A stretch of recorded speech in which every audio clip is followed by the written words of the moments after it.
small is important. 작은 것이 중요하다. 이런 말이 있습니다. 괜찮은 회사에 근무할 때 아주 능력이 뛰어난 남자 직원이 하나 있었답니다. 일 처리도 잘하고 학력도 괜찮고 타이핑 속도는 자기 2배고. 그런데 그렇게 능력 있는 남자 직원을 아무도 신뢰를 안 해. 아무도 신뢰를 안 해. 저 친구. 그리고 모든 걸 잘하는데. 박 단장 얘기는 그 원인이 뭐냐 하면은 항상 아침에 지각을 해. 꼭 30분씩 듣는데. 그래서 그 회사에서 저놈은 일 잘하고 능력 있고가 아니라 맨날 지각하는 놈. 저런 놈을 어떻게 믿어? 그렇게 됐다는 거예요. 그렇게 돼버렸다는 거예요. 이게 small is important. 작은 것 하나가 그 사람 인상을 다 결정합니다. 다 결정해. 요게 한비자라는 동양 고전이 있어요. 여기에 무슨 말이 있냐면은 이런 말이 있습니다. 재괴의혈이라는 말이 있어요.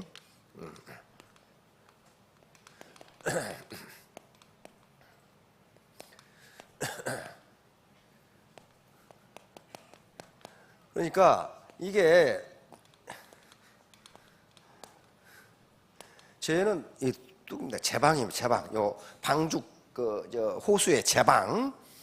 괴는 무너질 괴자입니다. 의는 개미 의자예요. 혈은 구멍 혈자니까 개미 구멍이 큰 제방을 무너뜨린다.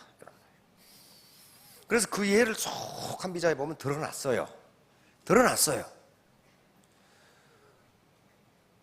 거기 한 예가 병도 처음 초기에 고쳐야지 오래 방치하면 못 고친다. 이런 말이 나온단 말이에요. 그렇듯이 조그마한 행동 하나를 보면 아, 저 사람이 어떻게 살겠구나 하는 것을 유추할 수가 있어요. 유추할 수가 있어요.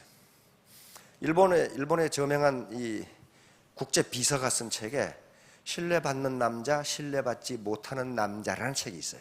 그건 학자가 쓴 게 아닙니다. 비서직이라는 것은 일본이나 미국에서는 굉장히 전문직입니다. 아무나 비서하는 게 아니에요. 아무나 하는 게 아닙니다. 국제 비서 자격증이라는 걸 얻어야 비서를 할 수 있어요. 그만큼 중요해요.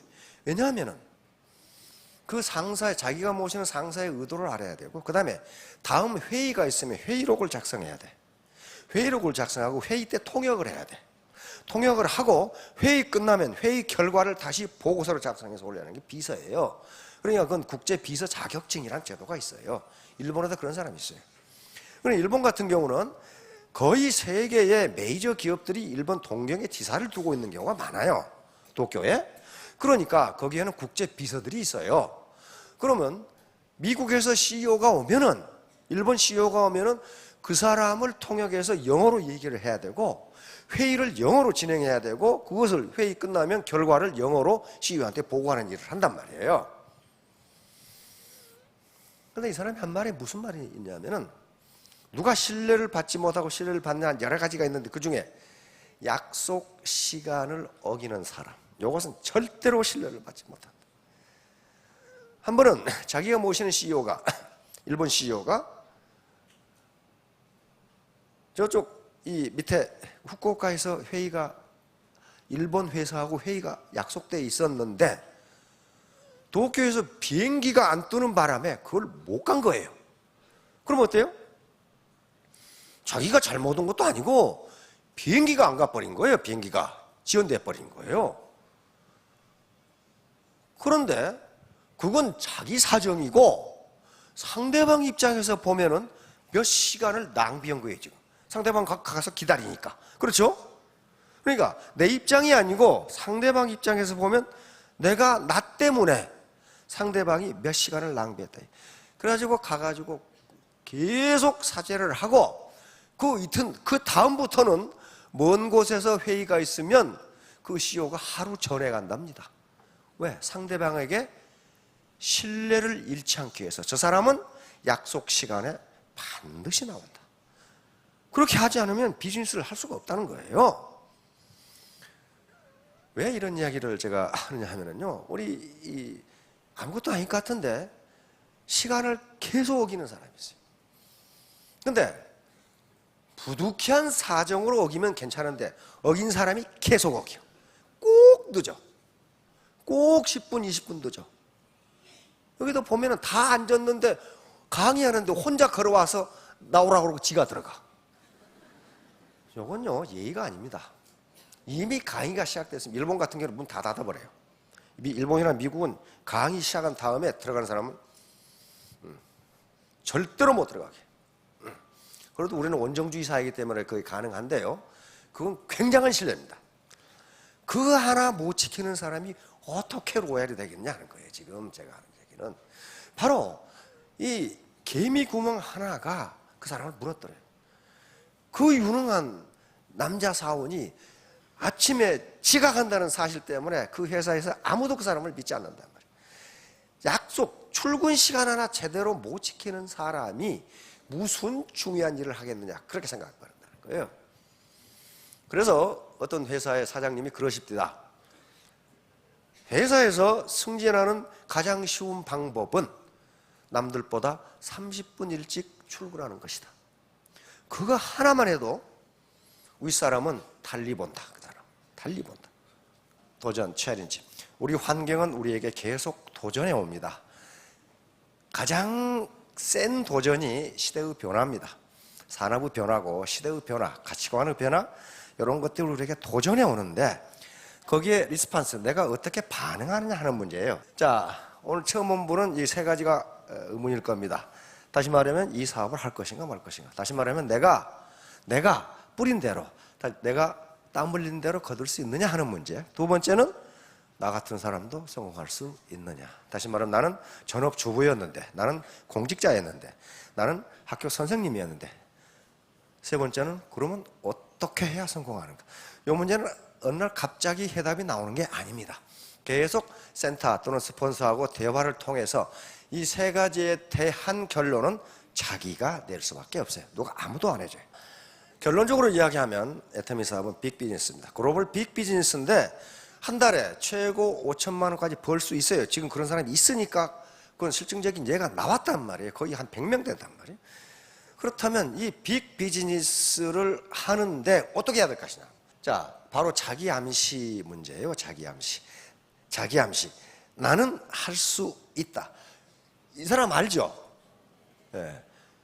이게 짐 캐리라고 하는 캐나다 출신 미국 배우이자 코미디언이에요. 하루에 맥도날드 햄버거 하나 가지고 산 사람. 그리고 잘 데가, 노숙자니까 잘 데가 없어서 폐차장에서 잠을 잤던 사람이에요. 폐차장에서.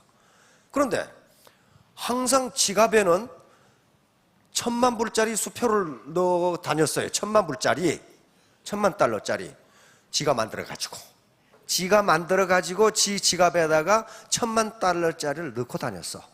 다시 말하면 나는 영화 한 번 출연에 개런티를 1,000만 불을 받겠다고 작정을 한 거예요.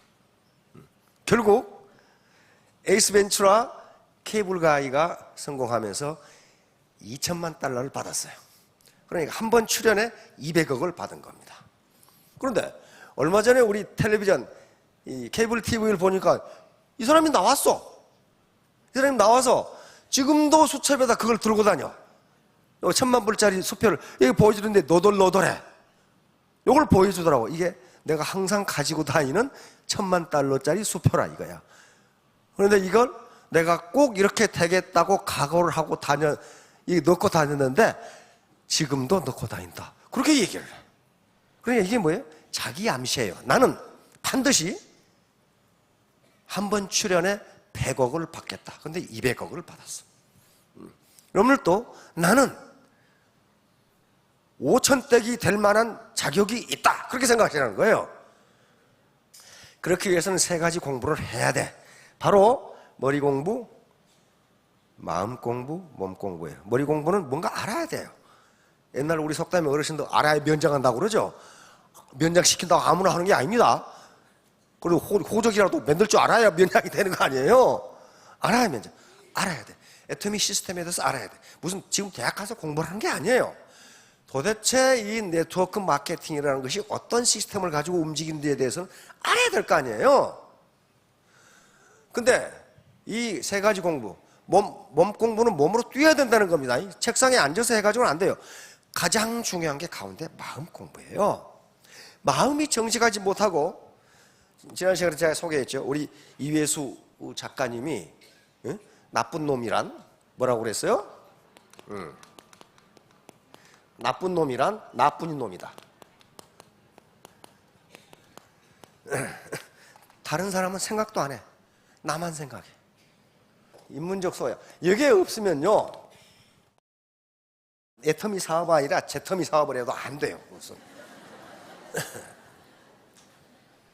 인문적 소양은 제가 생각하기에는 세 가지 요소가 있어요. 하나는 사람 그 자체에 대한 이해입니다.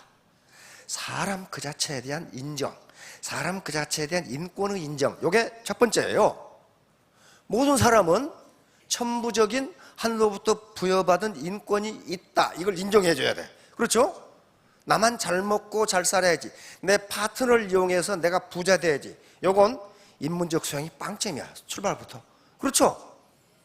그런 사람 부자 못해요. 나쁜 놈이거든. 나쁜 놈.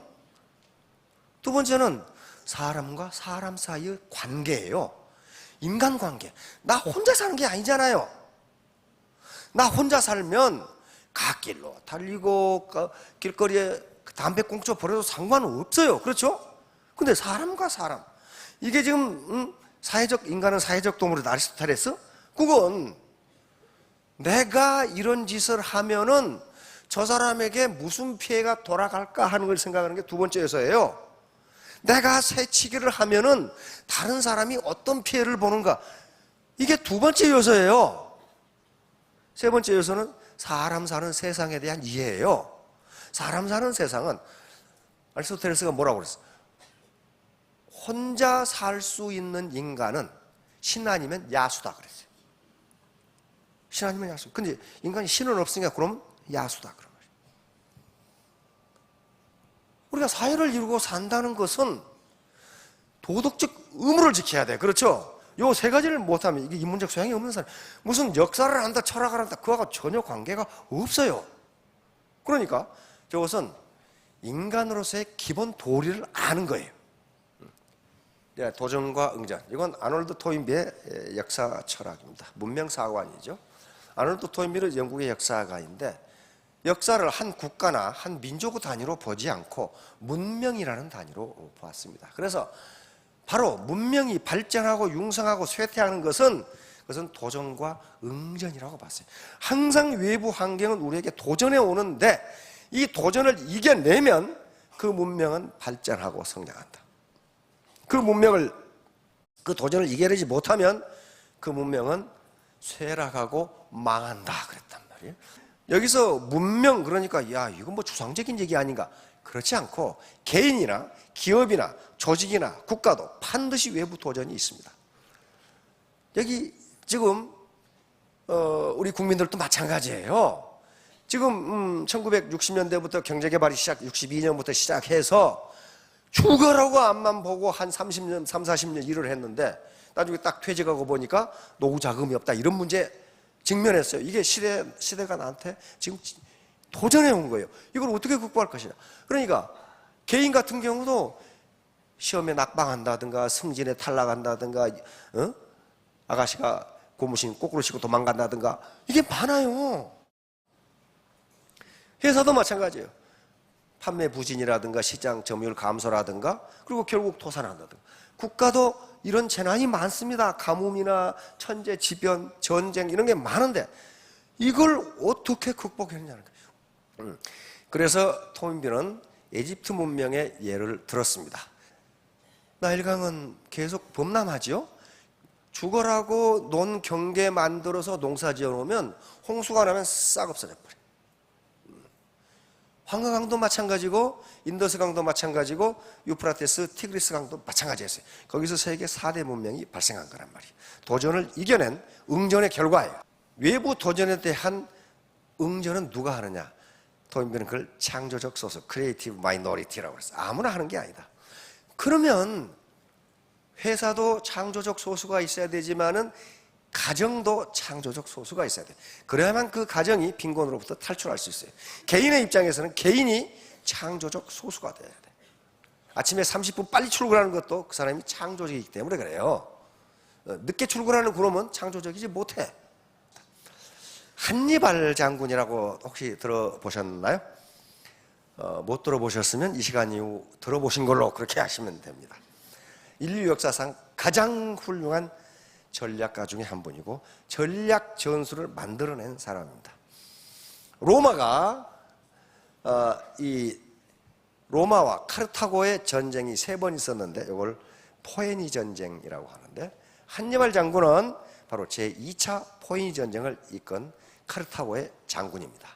그래서 제2차 포에니 전쟁을 한니발 전쟁이라고도 할 만큼 유명한 장군입니다. 여기 지금 이태리, 요거 로마. 이건 기억하시죠? 로마예요. 지금 이태리, 이쪽, 여기가 로마가 있어요. 로마가 있고, 로마가 이렇게 주변의 도시국가와 동맹을 맺어서 로마가 지배하고 있습니다. 그런데 카르타고는 지금 북아프리카, 지금 튀니지 있는 거, 여기에요. 카르타고가 지금 스페인 땅까지 이게 카르타고가 점령하고 있습니다. 그러면 두 나라는 뭐 때문에 싸울까요? 뭐 때문에 싸울까요? 바로 이게 지중해입니다. 지중해의 제해권을 누가 장악하느냐는 거예요. 제해권을 장악하면 통상과 무역을 할 수 있기 때문에 나라가 부강해집니다. 부유해져. 그렇죠? 그러면 이 로마와 카르타고가 지중해라는 이 제해권을 놓고 싸운 게 120년간에 걸친 포에니 전쟁입니다. 제2차 포에니 전쟁이 바로 한니발 장군이 이끄는 카르타고 군이 로마를 친 거예요. 로마를 친 거란 말이에요. 이때 한니발의 나이는 28세입니다. 바로 한니발 장군이 자 이렇게 생겼으니까 이쪽에는 요 스페인하고 프랑스 국경에 피레네 산맥이 있어요. 피레네 엄청나게 험준한 산맥인데 통상 고지가 3,000m 이상이야. 그럼 어떻게 해요? 백두산보다 높아요. 백두산보다 높아. 피레네 산맥이 있어. 그 다음에 이태리와 프랑스 국경에는 알프스 산맥이 있어요. 알프스 산맥은 통상 4,000m 이상이에요. 그러니까 로마의 장군들은 어떻게 생각하겠습니까? 한니발 요놈이 피레네와 알프스를 넘을 수 없으니 요 바닷가 해안 도로를 따라서 공격할 것이다. 다 그렇게 생각하죠?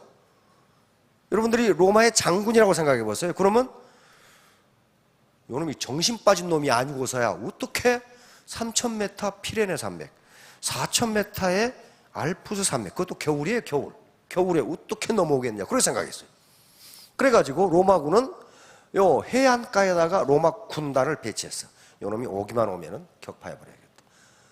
근데 한니발은 너희 거기 기다리고 있겠지. 그러면 나는 딴 길로 간다 하고 피레네 산맥을 넘고 겨울에 알프스를 넘었어. 역사상 최초예요. 나중에 나폴레옹이 넘었지만은 그것도 한니발이 넘었었고 나폴레옹은 여름에 넘었거든. 근데 한니발은 겨울에 넘었어.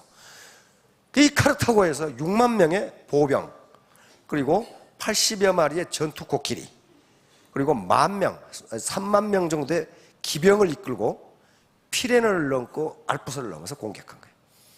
알프스를 넘어보니까 5만 명이었던 보병은 2만 6천 명으로 줄고, 오다가 절반이 죽어버렸어. 전투 코끼리는 80마리에서 30여 마리 살아남고 50마리가 죽어버려.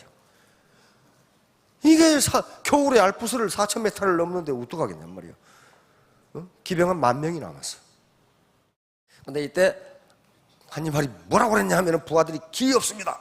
길이 없으면 찾고, 그래도 없으면 만들어라. 그게 리더가 하는 얘기예요. 자, 요게 이제 하나만 전투를 소개해야 되겠습니다. 칸나의 전투.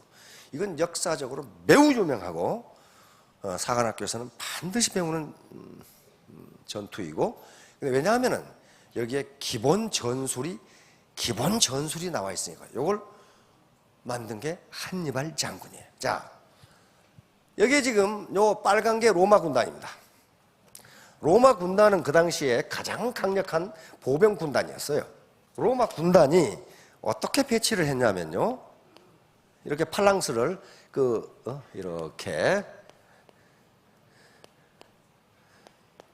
이렇게 로마 군단을 배치를 했습니다. 여기에 또 이제 이렇게 있겠죠. 그래서 로마 군단은 이 앞에다가 경무장 보병을 배치하고 여기다가 중무장, 경무장이고 중무장 보병을 배치해서 중앙 돌파를 해서 카르타고, 이때 로마 군단은 8만 명이고 카르타고군은 4만 명밖에 되질 않아. 4만 명. 절반이에요. 그런데 한니발 장군은 정면 승부해가지고는 로마 군단을 이길 수 없다는 걸 알아. 4만 명으로 어떻게 8만 명, 정예 로마 군단을 어떻게 이기겠어요? 그러니까 이 그림에서 보는 것 같이 활처럼 배치해서 여기다가 이렇게 오면서 모집한 용병들을, 요 용병들은 전투력이 강해요, 약해요? 약해. 오면서 그냥 모집했으니까 약해. 이렇게 배치하고 여기다가 이렇게 이 알프스를 넘어온 정예 카르타고 군단을 이렇게 배치한 거예요. 이렇게 배치하고 여기다가 기마병들을 배치한 거예요.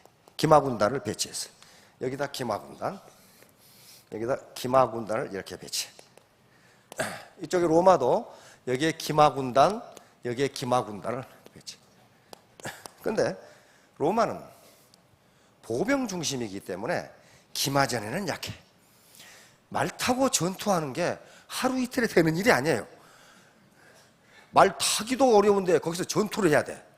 그러니까 훈련이 필요해. 그런데 카르타고군은 바로 한니발 장군은 정예 기마군단 10,000명을 가지고 있어. 로마군은 기마군단 7,000명을 가지고 있어. 그래서 자 이제 진격하니까 어떻게 되겠어요? 로마 군단이 밀어붙여. 왜? 중앙 돌파를 해서 카르타고를 절반으로 나눠버리면 어떻게 돼요? 각계격파해보면 끝나버리죠. 그러기 위해서 밀어붙여. 그러니까 요 앞에 배치한 요 기마병들은 카르타고군은 용병들이니까 로마 군단의 상대가 안 돼. 그렇죠? 안 되니까 계속 저항하지만은 이놈들은 계속 밀리겠죠. 이 시간 동안에 요 카르타고 기마병들이 요 로마 기마병을 격파해버려. 이쪽 카르타고 기마병들이 로마 기마병을 격파하는데 요 기마병이 강했기 때문에 이쪽 기마병들은 일진일퇴를 거듭하고 있어. 그런데 이쪽 기마병이 굉장히 강해가지고 이걸 격파해버리고 이걸 이렇게 가서 격파해버려. 그러니까 어떻게 돼? 로마 기마병들은 걸음아 날살려라고 도망가버려. 왜? 카르타고 기마병의 상대가 안 돼. 도망가버려. 그러면 카르타고 기마병이 로마 기마병을 쫓아가는 게 아니고 이거 도망가 버리니까 요 카르타고 로마 군단을 뒤로 가서 포위해. 이렇게 뒤로 가서 포위해버려. 그 다음에 요놈들은 중앙에 약한 놈들은 뒤로 밀리죠. 예, 로마 군단은 정예병들이니까 밀리는데 요놈들이 강한 놈들이야. 알프스를 넘어온 최정예병들이야. 그러니까 이놈들은 안 밀고 나가. 이놈들은 양쪽 옆에서. 그러니까 어떻게 돼? 이렇게 돼. 이놈들이 밀어. 그러니까 이놈들은 밀리는데 요 기마병은 양쪽 가서 치고 로마 기마병이 물러가니까 이 기마병들이 로마 군단의 뒤를 차단해버려. 그리고 요 카르타고 정예병들이 이렇게 해서 여기를 양쪽을 다 포위해버려. 이게 뭐예요? 포위 선멸전이에요. 역사상 최초의 포위 선멸전. 여기서 이 선멸전에서 로마 군단 8만 명 중에 6만 명이 전사를 합니다. 10,000명이 포로로 잡히고 카르타고군은 고작 6,000명이 전사해요.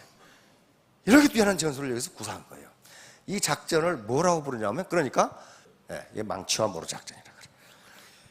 저 대장간에 가면은 망치로 모루에 놓고 치잖아요. 그러면 아무리 강한 새도 어떻게 됩니까? 다 연마가 돼. 그러니까 바로 요 뒤에 기병이 이리 가서 도망가지 못하도록 모루 역할을 한 거예요. 요 보병들이. 그리고 기병이 와서 뒤에서 쳐버린 거죠. 그러니까 이 망치로 때려버리면 이게 아무리 강한 새라도 다 연마가 돼, 발려져. 자, 이렇게 해서 4만 명을 가지고 8만 명을 격파해버립니다. 이게 뭐예요? 도전과 응전이. 8만 명이가 어떻게 할 것이냐? 어떻게 내가 응전할 것이냐? 그러니까 리더 역할이 매우 중요하다는 거예요. 머리 공부, 마음 공부, 몸 공부가 필요하다는 거예요. 드미 사업에서 망치와 모루는 뭐냐 이거야. 요 모루는, 이게 모루가 약하면 어떻게 돼? 망치로 때려뿌리면 지가 부서지겠죠? 모루는 회사입니다, 회사. 회사가 강해야 세게 쳐도 안 부서져요. 그러면 요 적군이라고 된 것은 적이 아니고 고객입니다, 고객을 어떻게 내가 필요로 하는 연장으로 만들 것이냐 하는 문제예요. 그러면 요 사업자가 망치라고 할 수 있는데 진짜 망치로 쳐버리면 어떻게 돼? 이게 다 도망가 버려. 그러니까 이게 뭐냐 하면은 신뢰요, 신뢰. 바로 모루 역할을 해주는 게 회사에 대한 신뢰. 제품과 그 다음에 제품의 가격과 품질, 그리고 보상 시스템, 보상 플랜 등이 요게 단단해야 사업가들이 마음 놓고 칠 수 있어요. 그러면 사업가들의 망치는 뭘까? 요건 가장 대표적인 게 신뢰입니다. 그 사업가를 믿을 수 있어야 돼요. 믿을 수 있어야 돼. 못 믿는데 어떻게 자기가 원하는 대로 이 쇠가 연마가 되겠어요? 어떻게 발리겠냐? 그런 말이에요.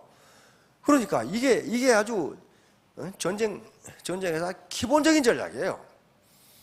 자, 그러니까 터미도 똑같아요. 이게 지금 수많은 8만 명이나 되는 고객이 있는데 이걸 어떻게 내가 원하는 것으로 만들 것이냐? 회사가 튼튼해야 되고, 우선 회사가 지 배만 채우려고 하면 이건 망하게 돼 있어요. 그 튼튼하지 못해. 사업가가 망치 역할을 하는데 이 망치가 신뢰예요, 신뢰. 근본적으로 그 사람 믿을 수 있는 거냐? 저 사람이 자기 돈 벌려고 나를 끌어들이는 거 아니냐? 나를 앵벌이 시키는 거 아니냐? 그렇게 돼버리면은 그건 자기가 원하는 대로 사업가를 못 만들어. 바로 이 사람들이 어때요? 도전에 응전해서 이긴 사람들이에요. 강수지 발레리나 했죠. 그 다음에 박찬호 야구, 박세리, 그 다음에 여기 박지성, 김연아 같은 경우도요, 올림픽을 제패해버렸잖아요. 얼마나 힘들었겠어요. 김연아가 그럽디다. 제 인생의 90%는 고난이었다. 그런데 그 90% 고난이 영광을 갖다 주었다. 그 얘기를 하더라고. 그러면서 이거 뺑 도는 거 있잖아요. 나는 얼음 위에서 그냥도 못 돌겠는데 스케이트 타고 빼고 뺑 도는 거 있잖아요. 어떻게? 그 10,000번을 돌았답니다. 10,000번 도는데 3,000번을 넘어졌답니다. 10,000번 돌 수 있겠어요, 그게 응전이에요, 응전. 리스판스란 말이에요.